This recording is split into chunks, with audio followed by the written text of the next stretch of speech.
സിന്ദൂരം മാങ്ങയാണേ. വീട്ടിൽ കായ്ച്ചതല്ല, സൂപ്പർ മാർക്കറ്റിൽ നിന്ന് വാങ്ങിയതാണ്. പുറത്തോട് നല്ല ഭംഗിയാണ്. റെഡും ഓറഞ്ചും യെല്ലോയും കൂടി ചേർന്ന് വരുന്ന നല്ല സുന്ദരിയായിട്ടുള്ള മാങ്ങയാണ്.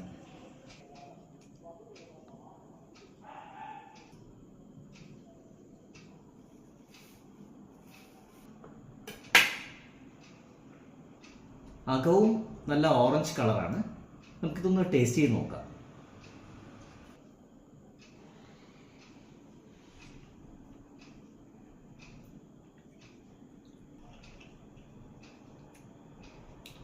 നല്ല വിളഞ്ഞു പഴുത്ത മാങ്ങയാണ്. നല്ല ടേസ്റ്റ് ഉണ്ട്. നമ്മുടെ കേരള ക്ലൈമറ്റിൽ നന്നായിട്ട് കായ്ക്കും. ഒരുപാട് സ്വീറ്റ് അല്ല, എന്നാൽ നല്ല സ്വീറ്റാണ്. നല്ല ഫ്ലേവറാണ്. ഒരു ഡിഫറെൻറ്റ് ഫ്ലേവറാണ്. നല്ല മാങ്ങയാണ് സിന്ദൂരം.